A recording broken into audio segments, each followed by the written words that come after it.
ಏನು ಮೇಡಮ್ ಬೆಳಗ್ಗೆನೆ ವೀಡಿಯೋ ಮಾಡ್ತಿದ್ದಾರೆ ಅಂತ ಅಂದ್ಕೊಂಡ್ರಾ?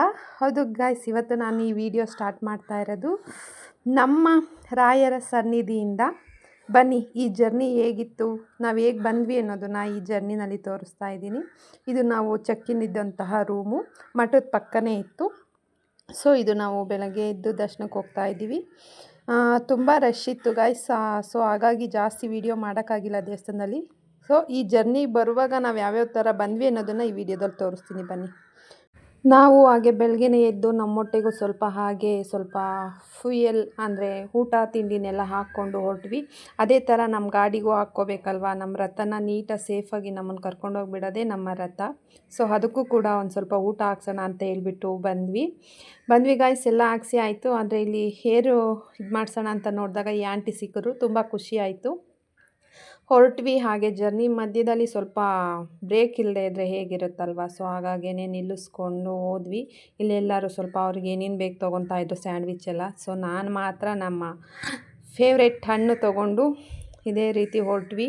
ಆಯಿತು, ಆಲ್ಮೋಸ್ಟ್ 10 to 12 ಅವರ್ಸ್ ಆಯಿತು. ಯಾಕಂದರೆ ಮಕ್ಕಳಿರೋದ್ರಿಂದ ನಾವು ಹಾಗೇ ನಿಲ್ಲಿಸ್ಕೊಂಡು ಹೋಗ್ತಾ ಇರೋದ್ರಿಂದ, ಹಾಗಾಗಿ ಸ್ವಲ್ಪ ದಾರಿ ಮಧ್ಯದಲ್ಲಿ ನಮಗೂ ಮತ್ತು ನಮ್ಮ ಗಾಡಿಗೂ ಸ್ವಲ್ಪ ರಿಲ್ಯಾಕ್ಸ್ ಮಾಡೋಣ ಅಂತ ಹೇಳ್ಬಿಟ್ಟು ಈ ಥರ ಮಾಡಿದ್ವಿ. ಇಲ್ಲಿ ಮಧ್ಯದಲ್ಲಿ ನಿಲ್ಲಿಸ್ಕೊಂಡು ಇದು ಎಲ್ಲೋ ಟೀ ಕುಡ್ಕೊಂಡು ಪಕೋಡ ತಿಂತಾಯಿದ್ದೀವಿ, ಆಂಧ್ರ ಸ್ಟೈಲ್ ಪಕೋಡ.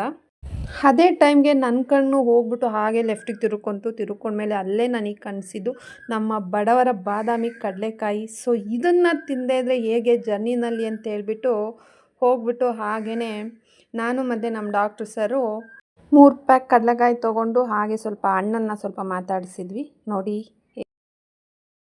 ಕೆಲಸನ ನಿಮ್ಮದು. ಇದು ಓನ್ ಬೆಳಿತೀರಾ ಏನು ನೀವು?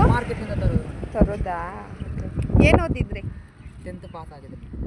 ಓಕೆ, ಥ್ಯಾಂಕ್ಸ್ ಅಣ್ಣ.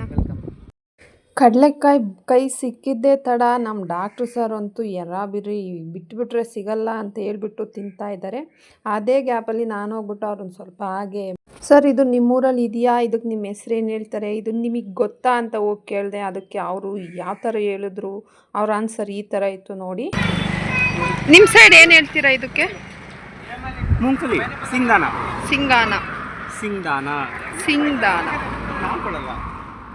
ತೋರಿಸಿ ಅದೇನಂತ, ಏನನ್ನದು?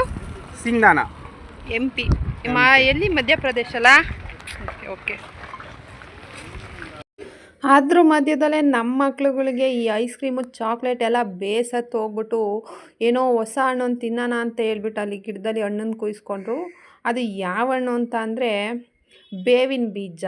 ಅದನ್ನು ತಿಂದು ಅವ್ರ ರಿಯಾಕ್ಷನ್ ಈ ಥರ ಇತ್ತು ನೋಡಿ ಗಾಯ್ಸ್. ಹೇಗೆ ತಿಂತಿದ್ದು, ಫುಲ್ ಎಂಜಾಯ್ ಮಾಡಿದ್ರು ಆ ಹಣ್ಣನ್ನು. ನಾವು ದೇಹಕ್ಕೆ ಒಳ್ಳೇದಲ್ಲ ಅಂತ ಹೇಳ್ಬಿಟ್ಟು ಸುಮ್ಮನೆ ಆದ್ವಿ. ಅದೇ ರೀತಿ ರಾಯರ ಮಠಕ್ಕೆ ಬಂದ್ವಿ ನಾವು. ತುಂಬ ರಶ್ ಇತ್ತು. ನೆಕ್ಸ್ಟ್ ಡೇ ಭಾನುವಾರ ಆಗಿರೋದ್ರಿಂದ ತುಂಬ ರಶ್ ಇತ್ತು. ಸೊ ಅದರಲ್ಲಿ ನಮಗೆಲ್ಲ ತುಂಬ ಚೆನ್ನಾಗಿ ದರ್ಶನ ಆಯಿತು, ಚೆನ್ನಾಗಿತ್ತು. ಹೋಗ್ಬಿಟ್ಟು ಬಂದ್ವಿ. ರಾಯರು ಎಲ್ಲರಿಗೂ ಒಳ್ಳೇದು ಮಾಡಲಿ. ಇದಾಗಿತ್ತು ಗಾಯ್ಸ್ ನನ್ನ ಈ ವಿಡಿಯೋ ಗಾಯ್ಸ್. ಮತ್ತು ಇನ್ನು ಯಾರ್ಯಾರು ಮಂತ್ರಾಲಯ ಹೋಗಬೇಕು ಅಂದ್ಕೊತಿದ್ದೀರೋ, ಸ್ಟೇ ಆಗೋರೆಲ್ಲ ಹೋಗಬೇಕು ಅಂದರೆ, ನಮಗೆ ಗೊತ್ತಿಲ್ಲಪ್ಪ ಯಾವ ಥರ ಸ್ಟೇ ಆಗಬೇಕು ಅಂದರೆ ಗೈಸ್, ಅಲ್ಲೇ ಮಠದಲ್ಲಿ ರೂಮ್ ಇರ್ತವೆ. ಮಠದ್ದು ರೂಮ್ಗಳು ತುಂಬ, ನೀವು ಅಲ್ಲಿ ಹೋಗಿ ವಿಚಾರಿಸಿ, ಅವರೇ ಹೇಳ್ತಾರೆ. 600-700 ಇರುತ್ತೆ. 12 ಅವರ್ಸ್ ಇರುತ್ತೆ. ತುಂಬ ಚೆನ್ನಾಗಿರುತ್ತೆ ಗಾಯ್ಸ್. ರೂಮ್ಸ್ ಎಲ್ಲ ತುಂಬ ನೀಟಾಗಿತ್ತು. ಯಾಕಂದರೆ ಪ್ರೈವೇಟಲ್ಲಿ ನಾವು ಅಷ್ಟೊಂದು ಅಮೌಂಟ್ ಕೊಟ್ಟು ಹೋಗೋದಕ್ಕಿಂತ ಮಠದ್ದೇ ಆಗಿರೋದ್ರಿಂದ ನೋಡ್ತಾ ಇರ್ಬೋದು ನಾನು ಇಲ್ಲಿ. ಈ ಥರ ತುಂಬ ಚೆನ್ನಾಗಿದೆ, ನೀಟಾಗಿ ಎಲ್ಲದನ್ನು ಚೆನ್ನಾಗಿ ಮೇಂಟೈನ್ ಮಾಡಿದ್ದಾರೆ. ಅದೇ ಅಮೌಂಟನ್ನ ಲಾಸ್ಟಿಗೆ 100 ರೂಪೀಸ್ ಇಟ್ಕೊಂಡು ನೀವು ಚೆಕ್ಔಟ್ ಆಗುವಾಗ ಸ್ಲಿಪ್ ತೋರಿಸಿದ್ರೆ ಅವ್ರು ನಿಮಗೆ 100 ರೂಪೀಸ್ ಕಟ್ ಮಾಡಿಕೊಂಡು ಮತ್ತೆ ಅಮೌಂಟನ್ನು ನಿಮಗೆ ಕೊಡ್ತಾರೆ. ಈ ವಿಡಿಯೋ ಯೂಸ್ಫುಲ್ ಆಗ್ಬೋದು ನಿಮಗೆ ಅಂತ ಹೇಳ್ತಾ ಇದ್ದೀನಿ.